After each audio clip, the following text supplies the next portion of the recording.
Professor Marcos, tudo bom? Tudo certo? Bom dia, Marcos. Prazer falar contigo. Bom dia.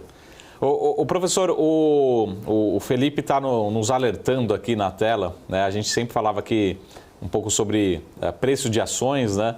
E a gente acompanha muito a Vale falando assim, pô, essa Vale não vai furar o patamar de R$60. Veio que veio e está já abaixo, perto aí de R$55. Mas aí a pergunta para você é o seguinte, né? O grande, talvez, culpado aqui da Vale seja o crescimento chinês.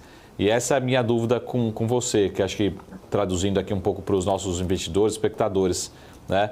Como você vê, qual a sua preocupação? Porque a gente olhar para os últimos dados da China, a gente tem dados, alguns positivos, né? Alguns não necessariamente tão bons assim, mas como é que é a sua visão em termos de crescimento, que lógico que vai se traduzir isso em demanda, crescimento de siderurgia, de minério, conseguem fazer todo esse processo aí de substituição, né, de uma economia exportadora para uma economia local, pelo menos os últimos indicadores de minério de ferro e, consequentemente, da Vale, são muito mais desafios pela frente do que necessariamente alguma expectativa, alguma esperança em termos de retomar um crescimento mais robusto, né? O que você tem de últimas informações aí do gigante asiático?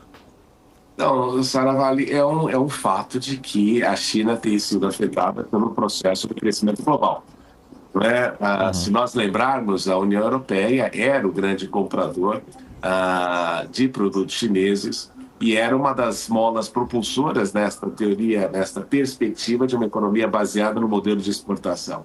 Então, a China teve aí um crescimento enorme com base nesse modelo, só que o mundo, depois da Covid, não se recuperou em razão da Covid, em razão da guerra na Ucrânia, que afetou particularmente a Europa na questão energética, e também a instabilidade representada por Gaza e aquilo que nós vemos acontecendo no Oriente Médio. Então, a economia global tem aí passado por um processo de crescimento muito menor do que aquilo que nós esperávamos. Em alguns lugares até nós observamos uma desaceleração no processo.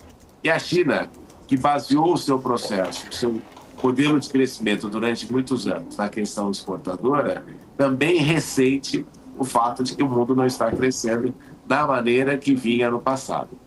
E isso leva a uma situação doméstica de menor crescimento, embora o PIB desse ano deve crescer aí, acho que 5,5%, conforme previsto pelo Fundo Monetário Internacional. Mas aquela fase que nós vimos nos últimos 40 anos, o processo de reforma e abertura, de grandes obras, tudo isso já foi feito dentro da China. Então, o que nós vemos agora é um processo de revisitar a infraestrutura, de reconstruir algumas das coisas que eles fizeram no passado e, com certeza, o nível de utilização de muitos daqueles produtos que vinham sendo utilizados no passado não vai ser o mesmo, não é? E a questão é aí de que, uma vez até comentei com os meus alunos, a China, para manter a mão de obra sempre em uso, precisa aí construir, destruir e reconstruir para justamente manter a população ativa trabalhando.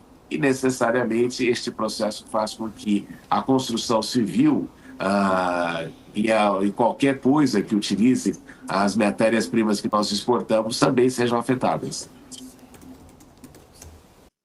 Professor Marcos Vinícius, muito obrigado